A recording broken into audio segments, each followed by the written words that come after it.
Olá pessoal, iniciemos mais uma aula de filosofia. Nesta aula falaremos um pouco sobre a antropologia filosófica, que é um ramo da filosofia, mas não está catalogada como uma das grandes áreas do filosofar. Por quê? Porque ela na verdade não é uma área específica, ela está vinculada a todas as outras áreas. Quando a gente fala em antropologia filosófica, a gente está falando de um ramo da filosofia que está ligado tanto à epistemologia, à estética, à ética, à filosofia da linguagem, à política, à lógica, à metafísica. Qual é a definição de antropologia filosófica? Antropologia filosófica é um estudo e compreensão do homem em sua totalidade. Antropo é homem, então um estudo do homem. Isto é, como um ser que se expressa em diversas dimensões, nessas dimensões que eu acabei de mencionar. Então, o que a antropologia filosófica vai estudar? Necessariamente o homem. E qual é a principal pergunta que a antropologia filosófica vai fazer? Na verdade, são duas. Em primeiro lugar, o que é o ser humano? Em segundo lugar, o que distingue a nossa espécie das demais espécies do planeta? O que distingue o homem dos animais? Então, na verdade, são essas duas perguntas que vão orientar a pesquisa da antropologia filosófica. E daí que vai vir a diferença entre natureza e cultura. Mas antes da gente adentrar nesse tema, vamos falar um pouquinho sobre um mito que é uma das primeiras abordagens antropológicas que se preocupam em responder essa pergunta sobre o ser humano. É o mito de Prometeu e Epimeteu. O que esse mito vai falar? Vou tentar falar um pouco com minhas palavras. Prometeu e Epimeteu eram titãs, uma raça gigantesca que habitou a Terra bem antes do homem. Ou seja, eram semideuses. Prometeu e Epimeteu eles foram incumbidos de fazer o homem e assegurar-lhe e aos outros animais todas as faculdades necessárias para a preservação. Epimeteu ele se encarregou da obra, e pediu ao irmão dele que deixasse ele distribuir os dons. E Prometeu ficou de examiná-la depois de pronta. Então Epimeteu tratou de atribuir a cada animal dons variados: coragem, força, rapidez, sagacidade, asas, garras, chifres, etc. Então, por exemplo, se um animal fosse fraco, ele dava asas. Para quê? Para poder voar, fugir dos inimigos. Ao outro, ele dava, por exemplo, garras, ou então chifres, para se defender. A outra, ele dava, por exemplo, pernas ligeiras. Mas quando chegou a vez do homem, que na verdade teria que ser o superior a todos os outros animais, ele percebeu que ele havia gasto todos os recursos com tanta prodigalidade, não restava nada para o ser humano. Então ele ficou perplexo e foi procurar o irmão dele, o Prometeu, para poder tentar resolver o problema. O que Prometeu fez? Com a ajuda de Minerva, ele subiu ao céu e pegou a tocha do carro do sol e trouxe para o homem. Essa tocha ela simboliza, na verdade, todo o conhecimento humano. Que conhecimento era esse? É o conhecimento da técnica, da habilidade. Então, a partir desse conhecimento, o ser humano teria a capacidade de se defender, de modificar a natureza. O fogo lhe forneceu um meio para construir armas, e com essas armas ele acabou subjugando os animais.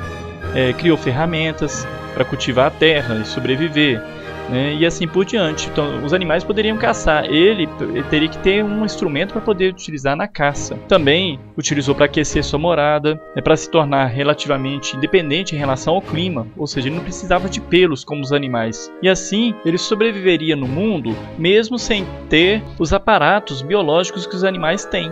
Zeus, por sua vez, descobriu o que Prometeu havia feito e se irritou, pois com o domínio do fogo, os humanos poderiam desafiá-lo, tirando a sua autoridade. Zeus então condenou Prometeu a um terrível castigo. Colocou-o no alto de uma montanha, no Monte Cáucaso, acorrentado, onde uma águia faminta todos os dias se alimentava da sua carne, principalmente do seu fígado, o qual sempre se regenerava e era comido novamente no dia seguinte, isso por toda a eternidade.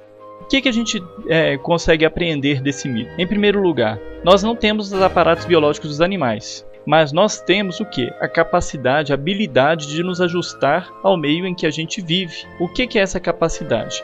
Ela é um resultado do conhecimento que a gente vai adquirindo, que a gente vai acumulando e vai transmitindo. Então o ser humano é essa confluência das suas características biológicas, que é a sua natureza, de sua capacidade de alterar esse estado de natureza, que é o que a gente chama de cultura. Por esse raciocínio, então a gente pode concluir que, diferentemente dos outros animais, os humanos não apenas são seres biológicos produzidos pela natureza, mas também modificam o estado de natureza, condição natural das coisas definida pelos processos da natureza.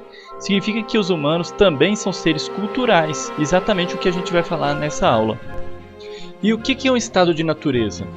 Estado de natureza é exatamente aquele estado no qual a gente possui apenas as condutas que são inatas, ou seja, aquelas com as quais a gente nasceu. Os seres, eles têm condutas inatas, que são as condutas do estado de natureza, e condutas aprendidas, ou seja, aquelas condutas que estão ligadas à cultura. Por que estão ligadas à cultura?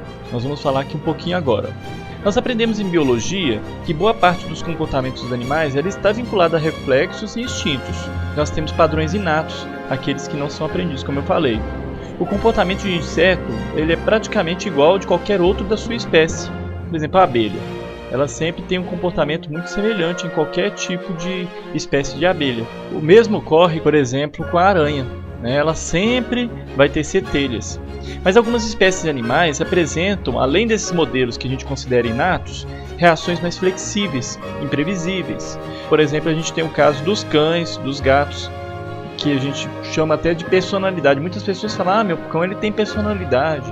Os chimpanzés e gorilas, por exemplo, eles têm alguns atos inteligentes, uma capacidade elementar de raciocínio. Agora, se a gente for comparar com o ser humano, tem uma grande diferença. Porque o comportamento do ser humano ele está mais vinculado também a uma capacidade de estabelecer uma linguagem simbólica. Por exemplo, o chimpanzé mais evoluído ele só possui apenas rudimentos daquilo que a gente pode chamar de linguagem simbólica. E o que é uma linguagem simbólica? Linguagem simbólica é um sistema de símbolos ou signos que a gente estabelece por convenção. O que é convenção? Acordo entre as pessoas. E eles sempre vão representar alguma coisa no mundo. As línguas, por exemplo, os alfabetos, e até mesmo os símbolos que a gente tem hoje em dia, os símbolos, por exemplo, você vai num estabelecimento comercial, se você quer saber o banheiro, você sabe o símbolo que representa o banheiro, você está no trânsito, você verifica as placas. Tudo isso, essa capacidade de linguagem simbólica, ela é restrita ao ser humano. Isso quer dizer que a vida de cada animal é em grande medida semelhante ao padrão básico vivido por sua espécie, mesmo no caso dos chimpanzés. O ser humano, por sua vez, ele tem individualmente e como espécie a capacidade de romper com boa parte de seu passado, questionar o presente e criar uma novidade futura. O ser humano não pode ser comparado aos animais nesse sentido. Porque, apesar dele também apresentar reflexos, instintos vinculados às estruturas biológicas, hereditárias, próprias da sua espécie, mesmo assim, a gente não pode dizer que o ser humano é somente isso. Um estado natural, somente isso que a natureza fez dele, como parece ocorrer no reino animal, como até alguns pensadores defendem. A vida de cada indivíduo humano seria um parto constante, um processo permanente de nascimento, de construção de si mesmo. Então, o que determina a diferença entre o ser humano e os animais? O ser humano, como eu já falei inicialmente nesta aula, ele não é só natureza, ele também é cultura. Isso significa que no ser humano ocorre uma síntese, ou seja, uma integração de características hereditárias, adquiridas, inatas e aprendidas, aspectos individuais e sociais, elementos do estado de natureza e de cultura. Essa condição parece fazer dos humanos seres ambíguos, contraditórios, instáveis e dinâmicos, um produto da natureza e da cultura e, ao mesmo tempo, um transformador da natureza e da cultura. Criatura e criador do mundo em que se vive. É um ser capaz de dominar a natureza em muitos aspectos, mesmo fazendo parte dela, como a gente viu no mito de Prometeu. E ele é capaz de acumular um saber imenso, e no entanto permanecer angustiado por dúvidas profundas que o fazem sempre propor a si próprio novas perguntas e novos problemas. Essa é a indagação filosófica. Então a gente vê que existem esses dois elementos. Não é isso, disso a gente não tem dúvida. Mas existe também um problema aí. Quando que a gente pode dizer que a gente passou de um estado de natureza para um estado de cultura? Ou seja, quando a gente pode dizer que o ser humano não está agindo simplesmente de acordo com seu estado de natureza? Qual é o limite? Esse tema despertou e ainda desperta muita discussão. Alguns estudiosos afirmam que não é possível identificar uma fronteira rígida entre natureza e cultura. Agora, para outros, um provável indicador dessa transição teria sido, em termos históricos, a construção das primeiras ferramentas pelos seres humanos. Mas quais são as abordagens mais presentes? Nós temos duas abordagens. Uma delas é a da linguagem e comunicação e a outra é a abordagem do trabalho. De acordo com alguns estudos, o fator determinante da transição natureza e cultura é a linguagem. Trata-se de uma corrente que entende o ser humano fundamentalmente como um ser linguístico. Para ilustrar essa concepção, Lévi-Strauss, que é um antropólogo, ele faz um exercício de imaginação. Suponhamos que num planeta desconhecido encontremos seres vivos que fabricam utensílios. Isso não nos dará certeza de que eles se incluem na ordem humana. Agora, imaginemos esbarrarmos com seres vivos que possuam uma linguagem que, por mais diferente que seja da nossa, pode ser traduzida para a nossa linguagem. Seres, portanto, com os quais poderíamos nos comunicar. Estaríamos então na ordem da cultura e não mais da natureza. Então, Lévi-Strauss distanciou definitivamente o ser humano da ordem comum dos animais, animais que somos também e nunca deixaremos de ser, e permitiu a entrada do universo da cultura através do quê? Da linguagem.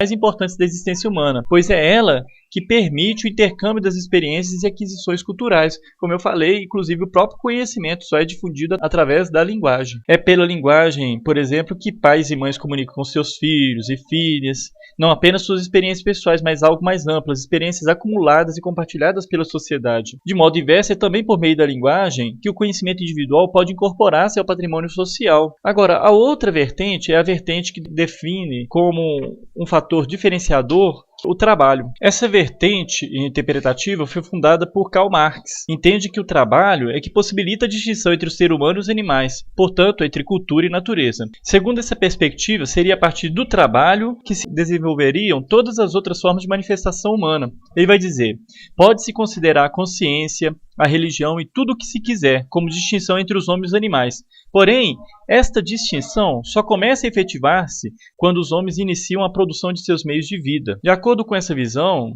é o modo como os seres humanos constroem sua vida material que dá origem à elaboração da vida espiritual e das relações sociais, formando o conjunto que constitui a cultura. Isso quer dizer também que não podemos falar de cultura no singular, mas sim de culturas, pois elas são múltiplas e variáveis de acordo com a diversidade dos modos de ser e viver das coletividades humanas. E é esse o tema da nossa próxima aula, cultura, especificamente. E nas aulas posteriores nós abordaremos um pouquinho mais sobre a antropologia filosófica, exatamente na sua história. Muito obrigado pela atenção. Qualquer dúvida, crítica ou sugestão podem deixar nos comentários. É um prazer respondê-los.